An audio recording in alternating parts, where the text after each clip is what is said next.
greatest player. Come after me! I'm a man! I'm 40! Can't wait! Let's go!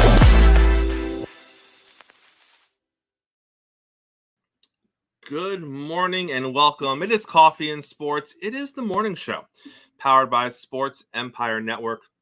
Thank you so much for making us part of your morning routine, whether we are on Facebook and you're watching us right now, or it's over on YouTube, or maybe it's live on Roku TV, thanks to Northeast Streaming Productions. We appreciate the fact that you are here. I am Chris, and of course, that over there, that is Mo. Mo, how are you this morning, sir? Doing well. You know what? You're coming off of a day of reflection.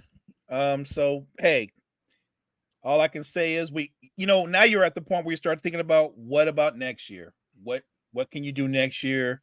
How can you improve upon what happened this year? And at the same time, you're giving credit to an all-time great player for doing what he did on the biggest stage.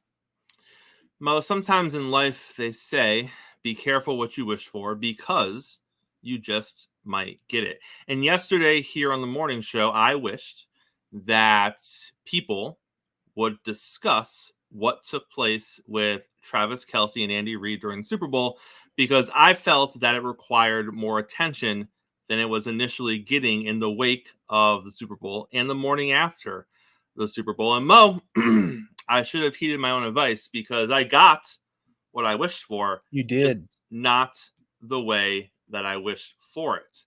So apparently Andy Reid is the end-all be-all when it comes to questions of morality, because Andy Reid went on to comment on the Travis Kelce situation, and to no one's surprise, he said it wasn't that big of a deal. Now, Mo, I don't know what coach, after winning a Super Bowl with the face of your franchise, aside from Patrick Mahomes, is going to go out there and put your player on blast in front of the entire sports media in that situation.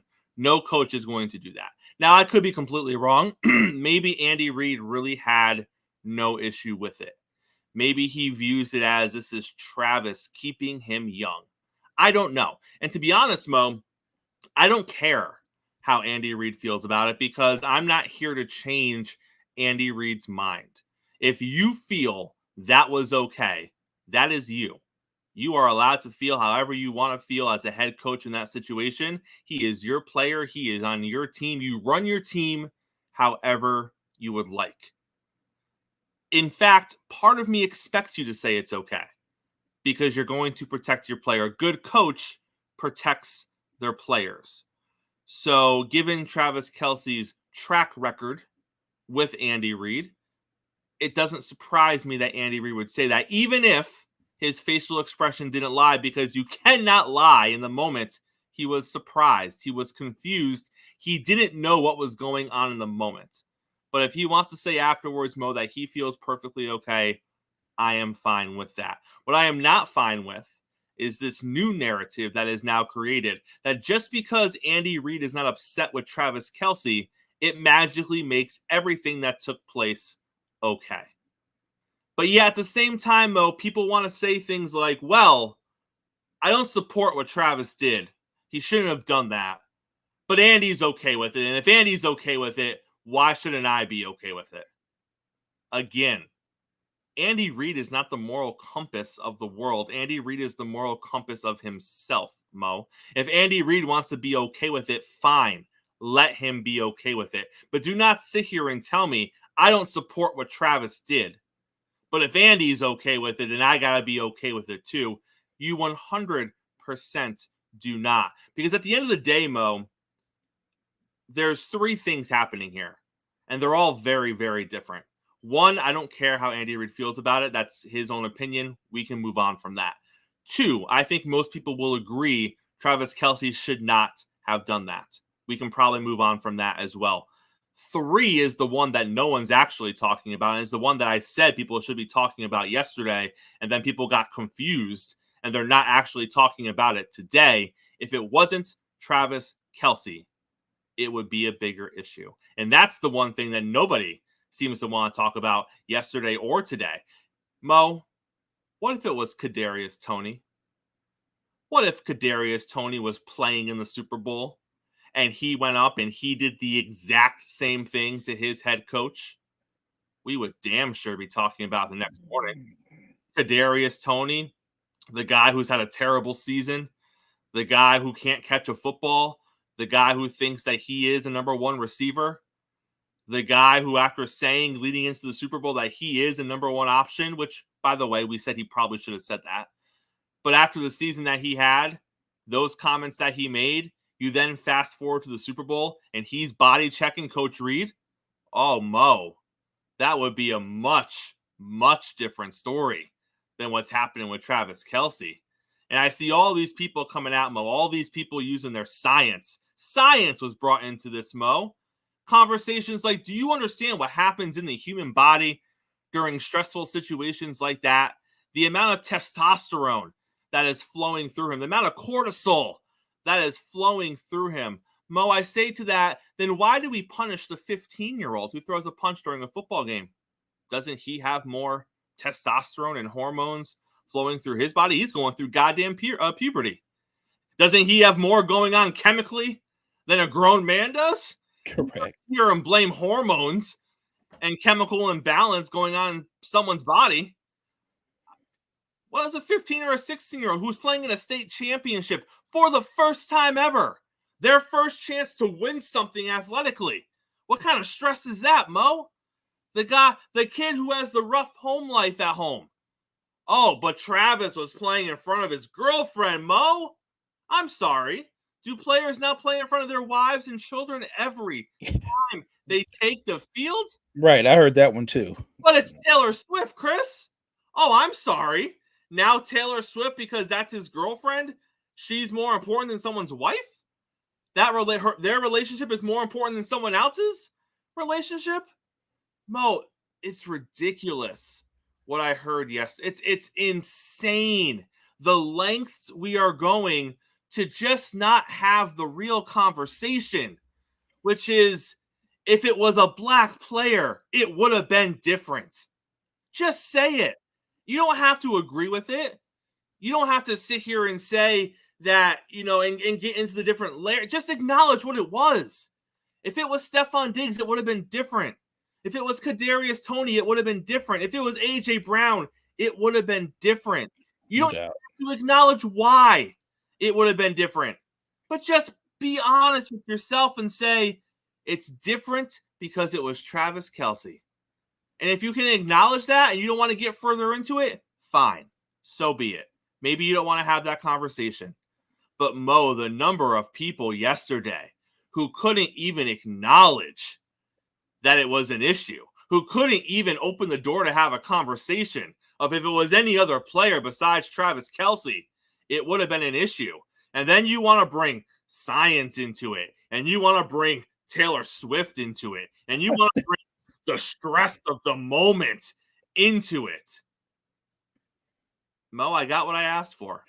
I said you did about it, and they talked about it. I guess I just should have been more specific about how I wanted it to be spoken about. Well, you did get what you asked for, and I'm sure you heard what I heard what you heard. So you're disappointed in what you heard, right?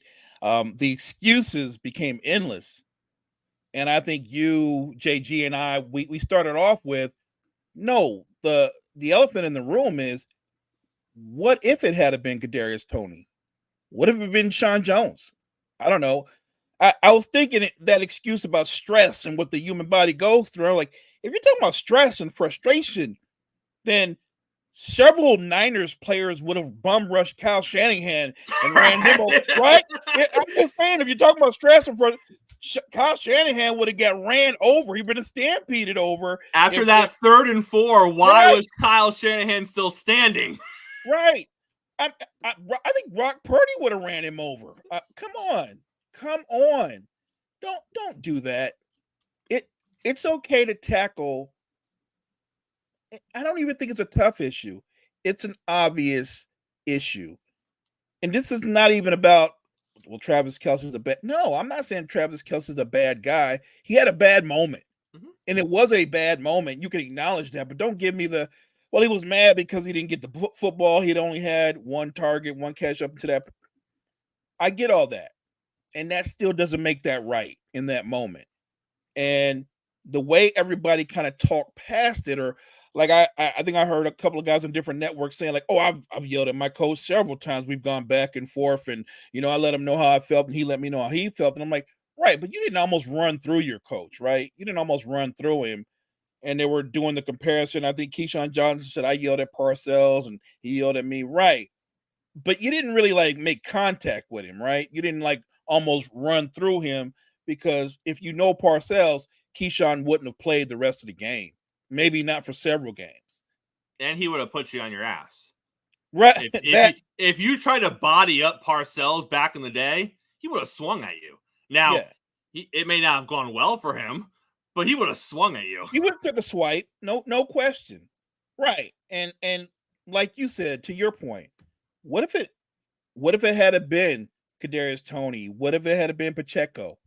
What the conversation to me would have switched to, he should have more respect for his coach. How could you do such a thing? It is. And why would that change? Yep. You know why that would change. And yet nobody wanted to acknowledge that. Nobody wanted to engage in that. And like you said, look, when you start trying to bring science into it, I literally that's a lot of work. I literally saw someone be like, I wish we could have tested his blood after the Super Bowl to really? He bodied up somebody twice his age because he was upset because he wasn't in the game. And this is after he threw his helmet and like stomped around the sidelines. Like, come on. He had a bad moment. Just say he had a bad moment. He had a bad moment. He let the emotions get the best of him. You can talk about emotions. I have no issue with you talking about emotions. You can say the emotions got the best of him. And then, oh my God, Mo. And then it turned into like this male masculinity conversation of men are expected to keep their emotions on the inside. Do you watch sports? Right. None of them keep their emotions on the inside.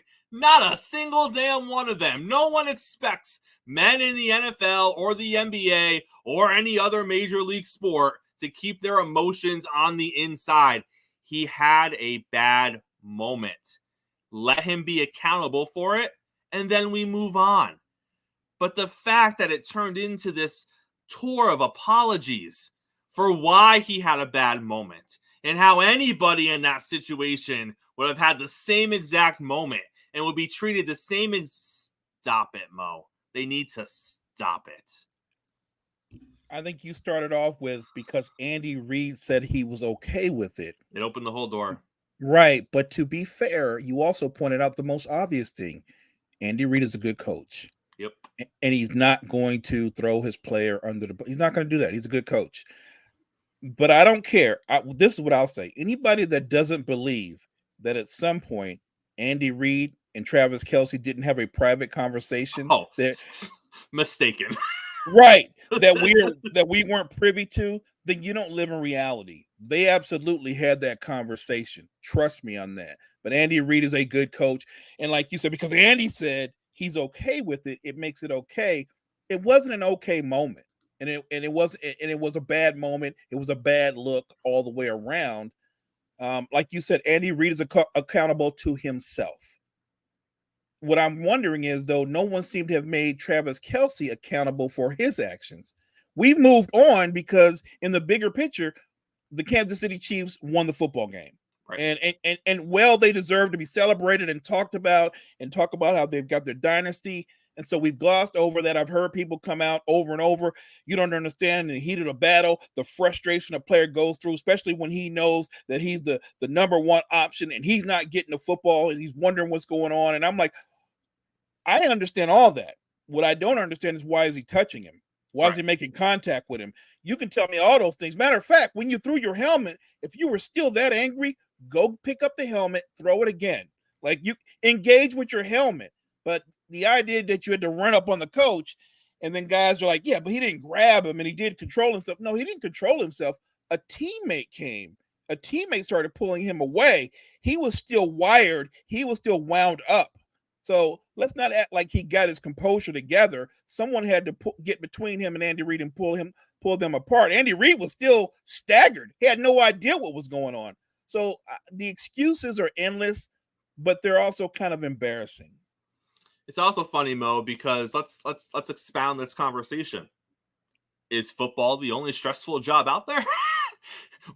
I mean, I don't see prosecutors in murder cases when they know the guy's guilty and the trial's not going their way. They're not bodying up judges. That's got to be pretty stressful, right? Right. That's got to be really stressful. But they're not bodying up judges or defenders or the bailiff. They're just doing their job. Right. So it's amazing to me how, and I guess this is a sports versus non-sport conversation. And I get it. You know, it's a different thing, and sports are always going to have this thing with them. But let's not pretend that the heat of the moment while you're playing an athletic competition, you're playing for a championship, is the only stress, or the most stress out there of a profession. Can we talk about heart surgeons real quick? You think that's not stressful? I mean, that's life. And I'm just saying, Mo. I'm just saying. There are other stressful jobs out there. You read my mind. I immediately went to ER surgeon. That's stressful. You don't see them knocking over nurses like, what are you doing? Right. Look, even if you went to the corporate world, some guy doesn't go into the CEO's office and bodies him up. You know all that money, all that work you put on me? You don't do that. I mean, you could, but you probably wouldn't be employed much longer, but you could. Look, it was a moment, and if they had engaged in it honestly, I think we could have pushed past it. But easily. I thought on the morning show, you brought it up first because no one brought it up at all the day of the Super Bowl. And when they did, I think one guy tried to. Kelce just kind of went through him and talked about, you know, Chiefs Nation and that whole kind of thing, and it never really got engaged. And then finally later in the day, like you got your wish, people responded, but they responded. It kind of shocked me with all the excuses, and there were so many different excuses. And unless you've played football or any professional sport at the highest level, you wouldn't understand what people go through. I get all that. I do. That doesn't excuse what happened. It doesn't. And I'm not trying to persecute Travis Kelce. Nor am I. I'm not. Sports media, I am. Right. But it would have been very interesting, like you said, the dynamics would have shifted had it been one of the wide receivers. What if had it been McCole Hardman? What if he had been frustrated because Reed, told him to block on a play where he wasn't prepared for it? He went over there and he did it. Would we just brush it off? You know, the interesting thing is, what would have happened if it had been someone else? Would Travis Kelce had been the guy to go over there and grab him and, hey, what are you doing, man? You don't do that to our coach, right? Like, that's funny how that works in those dynamics. And then they would have said, Kelce showed leadership by going over there. And right? That's what they would have said. They would have said, that's true leadership. Kelce went over there, grabbed him and straightened him out and told him, you don't do that. And yet he was the guy that in the moment when things weren't going his way, when things were heated, he lost his composure. And you can be frustrated that you're not getting the football and things aren't going your way. And you could have talked to your position coach.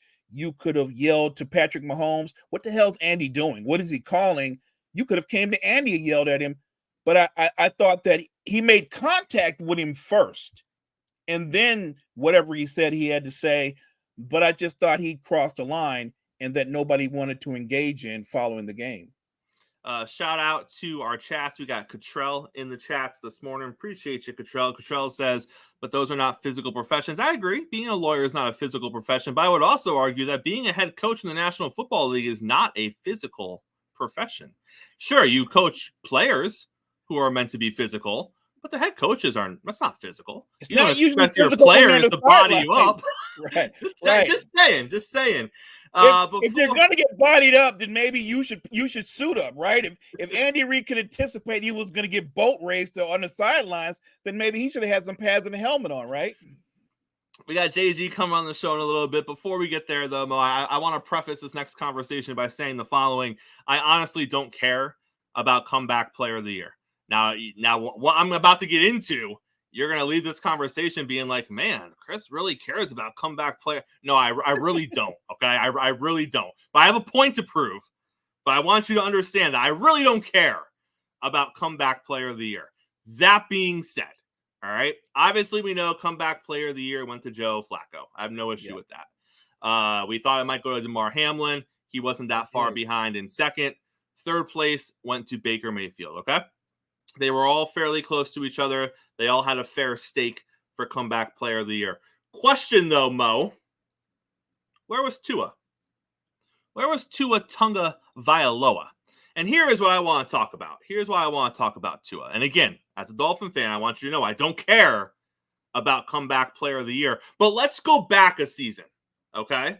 Let's go back a season when every sports media outlet was literally saying Tua Tagovailoa needs to retire from the sport of football because of his concussions. They were lambasting the Miami Dolphins for how they handled his concussions. How dare they allow him to play against Buffalo? They're basically taking his career away from him. They shouldn't let him come back later in the season. What if he gets another concussion? And then he gets another concussion, Mo. And now it's the conversation of you literally had analysts pleading with Tua to retire. Tua, think about your health. Think about your children. Think about the future with your wife. This is just a game. Walk away while you still can, Tua. Walk away while you're still able to walk. Don't do this to yourself, Tua. And then that spurred an entire offseason and regular season of Tua jokes. One hit and Tua's done. You might break Tua in half like a mango, Tua can't take a hit. Oh, he's learning kung fu, Mo, because that's how sensitive and delicate Tua is. One wrong move and Tua could end up, I'm not going to say the D word because we're going to make death jokes, but that's what it was, right? So all of that is happening last season and into the offseason. And then my guy plays an entire freaking season and he can't get some love for comeback. Mo, they wanted him to quit football. They wanted the man to quit football, and you can't give him some love for comeback player of the year? Oh, and by the way, how many concussions did Derek Carr have this season? 3. Where the hell was the outrage for Derek Carr to retire? And Saints fans, no, you don't count. You just want him to retire because you don't like him. You don't want him as your quarterback. So your fake outrage that you covered up with concussion concern doesn't count for why you wanted Derek Carr to retire. Right. Where was the outrage for Derek Carr's second concussion? Why wasn't he being told to retire? When the man got 3, because everyone thought that Tua had 3 last year, we were pleading for him to think of his health and to walk away from the game. Do we not like Derek Carr? Do we not care about Derek? I don't understand. Not to mention, Elijah Moore got a concussion. That guy was convulsing on the field this season. It was scary, Mo. It was scary when he got his concussion. No one told him to walk away from the game. Mo, the NFL and sports media go through these things, right? They go through these moments. You're right, Cottrell. He didn't have an involuntary spasm, but you know who did? Elijah Moore. Elijah Moore had one. He was shaking all over national TV, but no one told him to retire. Why? Because we stopped caring at that point. Concussions were great to talk about when you were talking about Tua and the mishandling of the Miami Dolphins. Those things go hand in hand, right? Miami Dolphins are a mishandled franchise. We got a crappy owner. He's done a bunch of shady things. Those narratives, they run perfectly together. Miami mishandled it. They're putting Tua's life at risk. That's a great conversation to have. Now we come into this season, Mo, and it looked like we were a little concussioned out. Looked like we were a little tired of talking concussions unless they were associated with Tua. So, let Derek Carr get 3. When he came back from his 3rd, he could have had a 4th. No one was talking about that. Elijah Moore is convulsing on the field. It's fine. Hope he's okay. But he doesn't need to retire. Just go through concussion protocol and you'll be fine. I'm just saying, Mo. Again, I don't care. Man, Chris really cares about comeback player of the year. Man, you really care about it. But wow. I'm just saying, if we're going to keep the Tua energy and try to force my guy out of the league, why can't we have the same energy a year later for Derek Carr and Elijah Moore? I'm sure Saints fans would love that if he had to retire. Look, the interesting part about this conversation is that you led with the guys who were candidates for comeback player of the year. And as you were on your rant, I was thinking, the name first came to my mind, honestly, was Hamlin. I actually thought after what he'd been through, I was afraid of the idea of the guy coming back to play football. I really felt that way. I was like, he might not want to. And it's weird because no one called for him not to come back and watch out. Really the concern, especially the kind of injury that he had and the way that it happened, he still plays defense. That could very well happen again, or something close to that could happen, right? Because you don't know. You don't know when a running back or a wide receiver is going to lower their head to protect themselves. It's such a weird one-off, but it's already happened to him. I was afraid for him to come back. I honestly, if he didn't come back, and this is not me not wishing the young man gave up on his career, but I was more concerned about his life going forward. The fact that he did recover when we didn't know it, when it was touch and go. And at one point, he literally passed away on the field, right? I believe so. They brought him back. So I thought he was going to win Player of the Year in a walk because he's alive. I did. But you're right. There was no shortage of members of the media talking about how Tua should think about walking away from football. And Hamlin died on the field, and nobody ever once mentioned that about him. That's an odd thing to say. That is crazy. Just saying. And again, I don't care about comeback player of the year. You don't care at all, clearly. All right, Mo. Let's get to JG. We got JG here on the show this morning. I promised we were going to talk about baseball today, and I'm going to stick to my promise after I ask him a football question. But I am going to stick to my promise. We are going to talk baseball today. JG, it doesn't count if you want Derek Carr out just because you don't like him. I don't want to hear those conversations, okay? Yeah, I mean, hey, I'll say this. I find it very interesting. I never clamored for retirement for Carr. I want him traded. Or at least released, and we start over as a franchise in New Orleans where we fire the GM, fire the coach, I'm joking here, but fire the hot dog stand guy down by Rampart Street in New Orleans as well. Just start over, clean slate altogether in the franchise. But look, I'll say you are 100% right though, and someone who's had, I'll throw my number. I've had 7 concussions in baseball. In baseball alone, and we hear more about concussions in baseball in recent times now. It is scary what happens post career of what we go through, and we see this, and we see NFL players and what they do after their careers are over, and how they are handling their concussion symptoms or their health issues post concussion.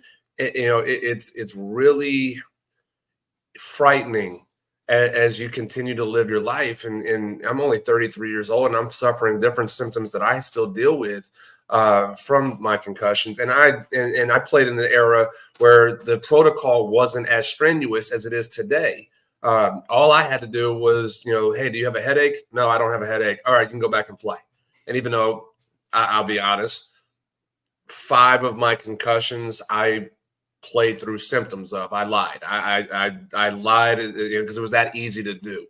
So to just get back on the field. So was it a great idea? No, it wasn't. And I'm suffering from stupid me. But at the same time, that's what we're in right now. And you're legitimately correct as far as the concern of Tua last year. And why is it not? Why do we not hear that very often for other players? As you said, Derek Carr had 3 this year. That's 100% true. Where was the concern for Carr in essence of his health compared to Tua? And I know that the range of concussions can vary, and what we saw live on Tua, who did have the spasm on the field, was the big concern. But if you're going to have concern for one, we need to make sure we continue to have concern for all. These are human beings at the end of the day. Their health long term has to be a focal point as well. JG, let's talk a little Major League Baseball. We got reporting happening tomorrow. Pitchers and catchers are reporting across the league. But before we get to that, somebody else took the Giants' money, JG. It was Jorge Soler. Jorge Soler took some Giants money, 3 years, $42 million. Can we just talk about the Giants for a minute? What is the realistic expectation for this team this season? Because they so desperately want to be a good team, and they so desperately want to spend money to bring in good players to be a good team. And usually in Major League Baseball, if you want to be a good team and you're willing to spend money to be a good team, unless you're the New York Mets, you can probably put together a decent roster to be a competitive team. But no one wants the Giants' money, JG. So how good of a team can we expect them to be this season? I think their ceiling is a wild card. I think that's their ceiling. They're not going to be competing with the Dodgers. They're not going to be competing with the Diamondbacks in that division. But I think they can play well enough. They can pitch. They can pitch well enough to be a wild card team. Are they going to be able to score enough? That's the question. And bringing Jorge Soler does help. I mean, Soler is still one of the more dangerous power hitters in the game, and I love Jorge for what he did in Atlanta, a couple of years ago. But, his health is going to be the big question. Can he stay healthy as a DH? Can he play some outfield if needed and provide the big bat consistently that he has done at times throughout his career? If he can do that, you can talk about this lineup being pretty good to where they can score enough to be a wild card team. But as far as competing for a division title in the West, I don't see it. They're not good enough offensively. Pitching wise, they probably can, but they're not quite there just yet. But I think the ceiling for this team is a wild card position, but at best, and more likely being a 500 ball club. The Mets and Pete Alonso appear unlikely to reach a long-term deal. It looks like Alonso is going to test free agency. One, are you surprised by that? And two, when it comes to Alonso testing free agency, what is his actual market going to be? Because we've talked, I feel like we've talked in waves about Alonso, and his market's kind of gone up and down. Where does it kind of sit now as he gets ready to go into a season of free agency? If he has a decent season, obviously, if he has a monster season, it's going to help him. If he has a bad season, it's going to hurt him. But let's say he puts up his average career numbers. Does he have a big market if he hits the market as a free agent? Yeah, he's going to have a big market. He is you're talking about power hitters. That Pete Alonso is one of the better power hitters in the game. He's going to have an opportunity to earn a lot of money when he gets that chance after this season. And I think he's going to have a good sized market that's out there. You're going to have some teams, like I said, and I thought the Texas Rangers would probably be a team to make a play for him this season or this offseason. To help fill a hole in that first base that they do have a hole at, and you put him in that kind of a lineup with Adolis Garcia, and we're going to see Evan Carter, we're going to see Corey Seager and Mark. I mean, you put someone like that in that lineup, that's a dangerous piece that you could add to him. So there's going to be a market for Pete Alonso for sure. It's a matter of, again, what we've kind of seen. How is the market going to equal the value that is actually there for these players? And right now we saw this year that the market doesn't say it equals, except for a couple players here and there. So if he has a number that's a little bit higher than what some teams, they're not going to go and overpay. Teams are starting to realize they don't want to overpay guys anymore. They don't have to overpay guys. So it's just a matter of market and value. Are they going to be equal to what they want from the team side and the player side? If so, we're going to see Pete Alonso make a lot of money. And at the same time, if it's a little bit higher, there's going to be some slow market for it. JG, I didn't think we were going to be here, but we're a day from reporting day, and the big four have not signed yet. They're all Scott Boras agents.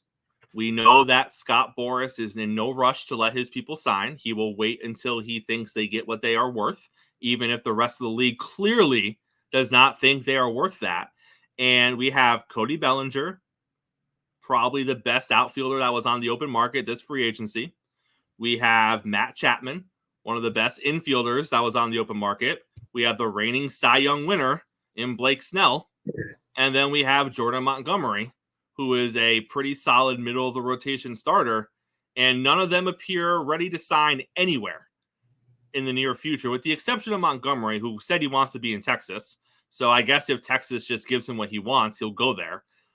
How can this drag past opening day? I know we've had this happen before with players that have signed past opening day, but I can't recall where you've had this caliber of player.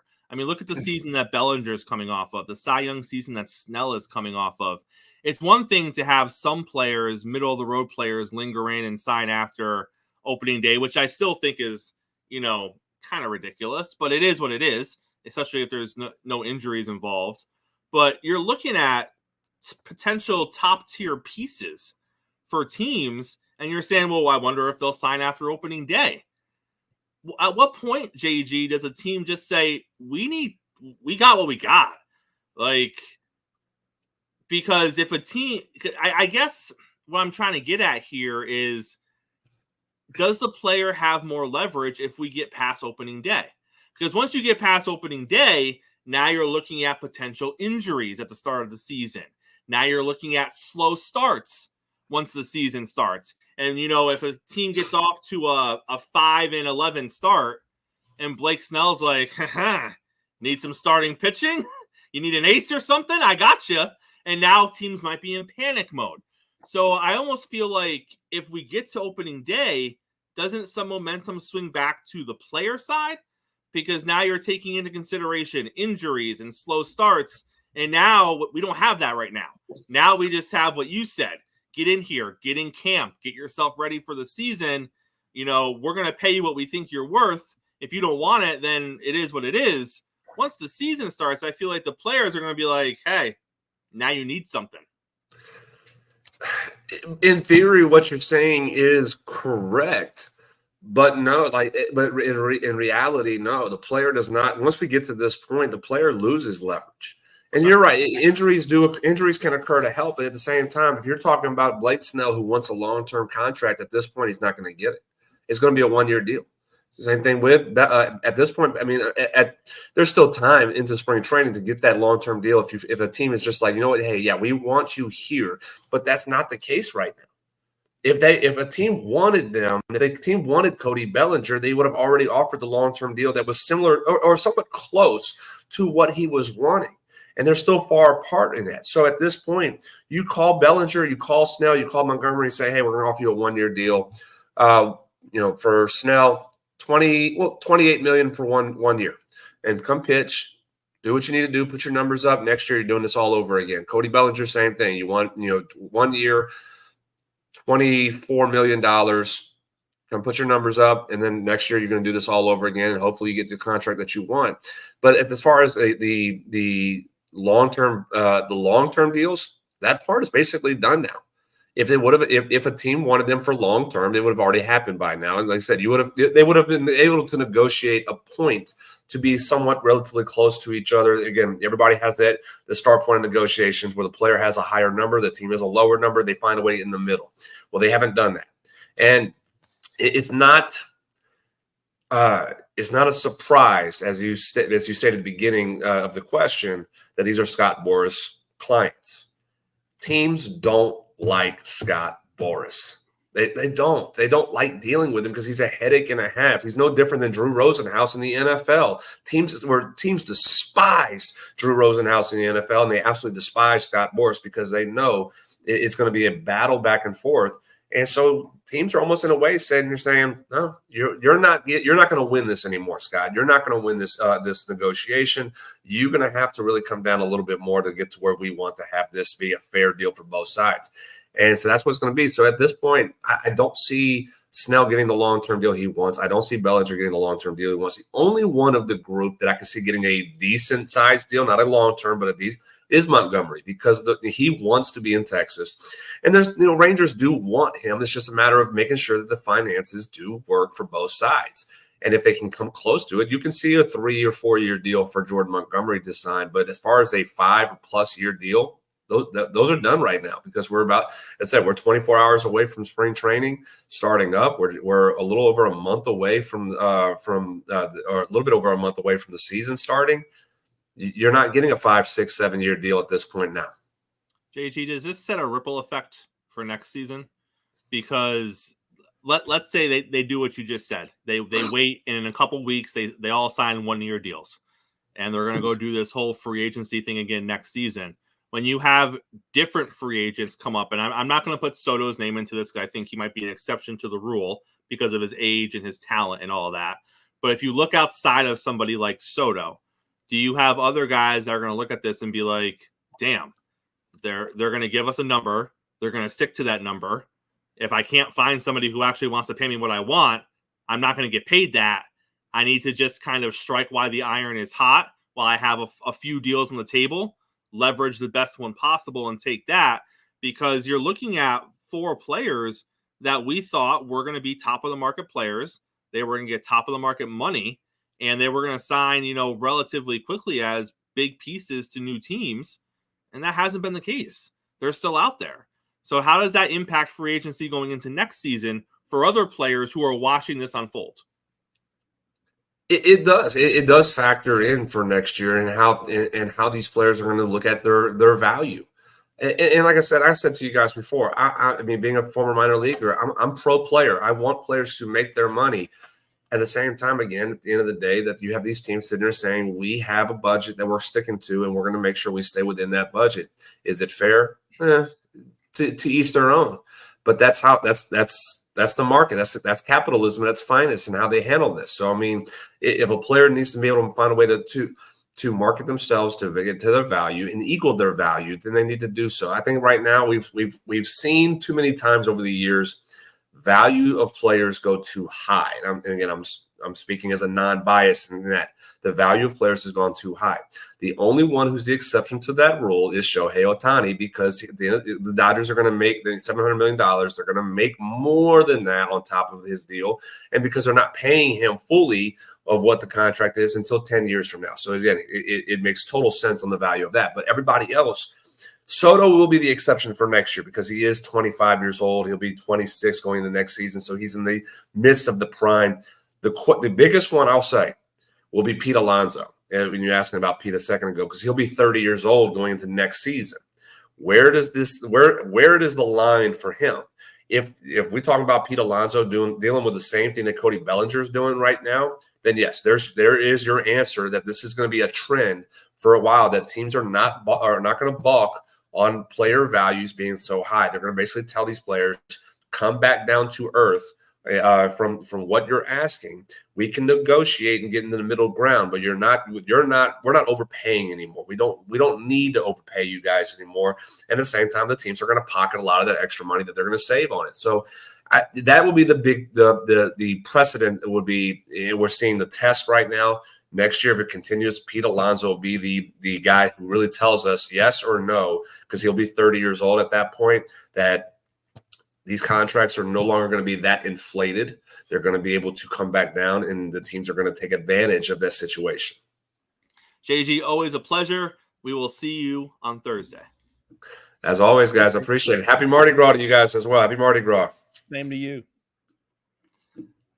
Happy Mardi Gras.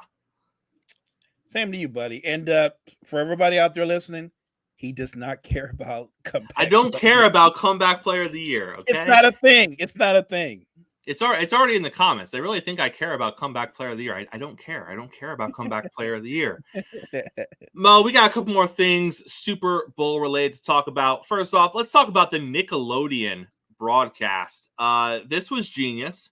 I know Nickelodeon has done playoff games before, and they've been entertaining and they've produced some funny videos. But what they did for the Super Bowl, I thought was just genius.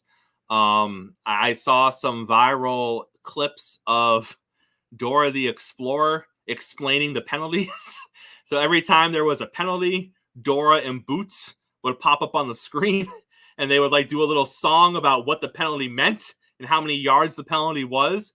Creative. That's because brilliant. If you're 7 and you don't know football, Dora is explaining football to you. That's hilarious.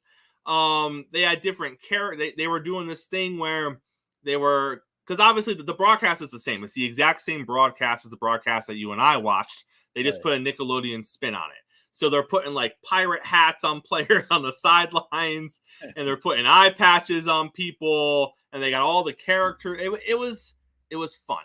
It was a fun alternative broadcast. I would liken it similar to the Manning broadcast for Monday Night Football. It's just something different if you're looking for a different experience than Tony Romo. And maybe that's my issue. Maybe I should stop complaining about Tony Romo, and I just should have went and watched the Nickelodeon broadcast and had SpongeBob talk to me. Because I would have saw the same game. I would have felt the same way about what I saw. Maybe that's on me, Mo. You could have had Dora and Boots explain to you how great Josh Allen is. I'm just saying. Mo, what did you think of the Super Bowl halftime show? I enjoyed it. I did. Look, my wife. So my wife is like your wife. We constantly talk about she's going to watch football. She's going to watch a game. She knows what it means to me. And yet there's always a timely phone call or something has to be done. It never fails, and she dips. And I laugh to myself, and it's not I just laugh to myself. But she came out of nowhere for the halftime show. Not surprisingly, she came out of nowhere, and she's dancing along because obviously it's Usher and Alicia Keys. It's like she knew the shirt was going to come off. She just sensed it, right? Yeah. If she didn't sense it, I think she was rooting for it. And I'm okay with that. I get it. I'm good with that. And she enjoyed it. I enjoyed it. When he had Luda come out and Little John, I thought it was kind of really cool when he made a change and they got into skates and they were skating because the roller skating thing blew my mind. It blew my mind because I this is me. I'm optimistic, but I'm always like that could go wrong so many ways. And it went off without a hitch, and that was awesome. So I enjoyed it. He came out on the skates, and I was like, he first of all, I was like, he can skate, and then I was like, oh, he can dance and sing and skate at the same time. Right, crazy. Right. And maybe he does that in his Vegas show. So maybe it's not that surprising. Maybe he literally does this 5 nights a week. I have no idea. But for me, when he came out in skates, I was blown away. I was okay, take it, Usher. Yeah, I thought he killed it. I know people immediately wanted to rank where it ranks among. I don't get into all that. I just thought his performance for this Super Bowl, I enjoyed it. I thought it was terrific. Did you have a favorite commercial from the Super Bowl? Not really. Dan the Man was in like 3 commercials. I never have seen so much Dan Marino in my entire life.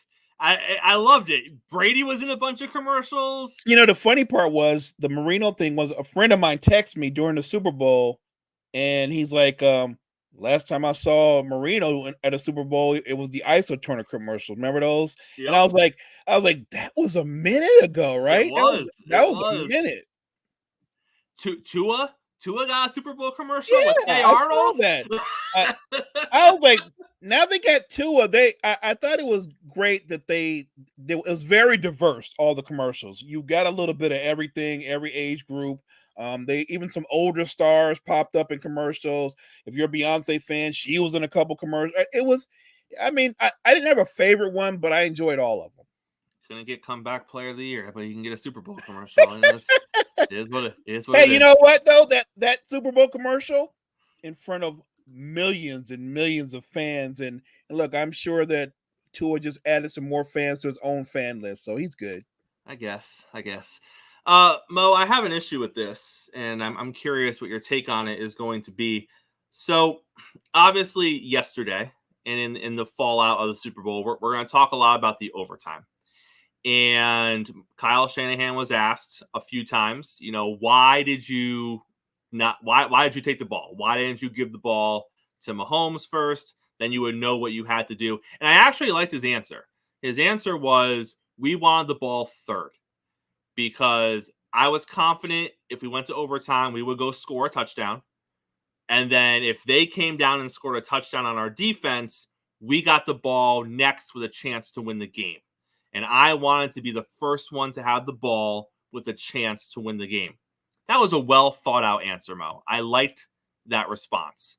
Unfortunately, I feel like his response lost some credibility when a bunch of his players came out and said, they changed the rules?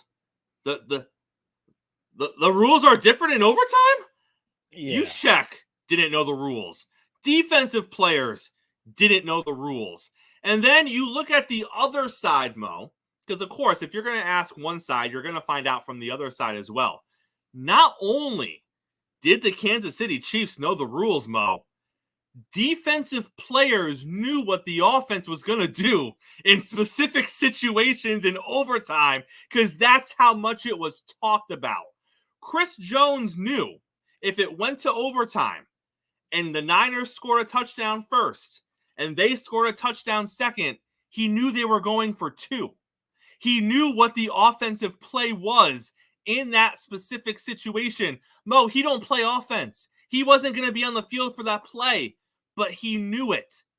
Andy Reid had the entire team understanding exactly what overtime was going to look like in different situations that could have came up in overtime.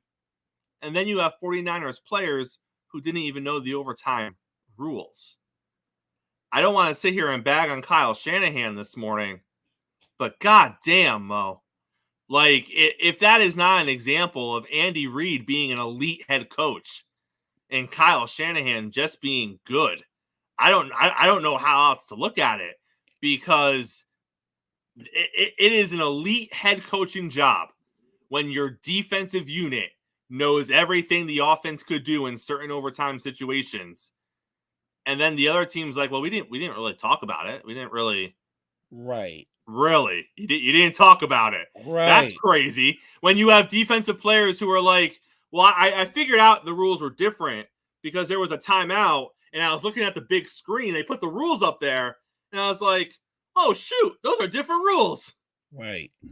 If only they had Dora and Boots Correct. to explain to them Correct. the rules as they would to a 7 or 8 year old. If only they had access to that kind of information. Man, I heard that, and look, for me, I was already down. We lost the game. But when I heard that, how do you not know? That just brought me down more. Like, that's not on the players. It's a derelict on the coaching staff. Oh, 100%. Kyle Shanahan. I mean, okay, part of it's on the players. You probably know the rules of the game you play. Yeah, but it's the coach's job to make sure you know the rules of the game you play. Go over it during preparation multiple times if you have to, but go over it. Right. That's all I'm saying. Even when you know you're heading towards that, just for the heck of it, start having those conversations again. Guys, you do realize this is what's going to happen. This is how it plays out. And to go back to what you said about Shanahan saying, I wanted to have the ball third. Yeah, it was a well thought out, good answer. It's a BS answer though, because totally. you didn't score a touchdown, and knowing what you knew, you should have went for the touchdown. You should have went for the touchdown. That would have made sense. We're either going to score a touchdown, or we're not, or we're going to lose a football game. But that's what you do. To me, when you kick the field goal, you were saying, well, we hope we can hold them to a field goal. That right. you were conceding a field goal, and the way that Steve Wilkes was calling his defense for damn sure you were conceding a field goal. You're backing off in a soft cover zone, 6 yards here. You're giving them yardage, so you're already assuming let's just not let them get the touchdown.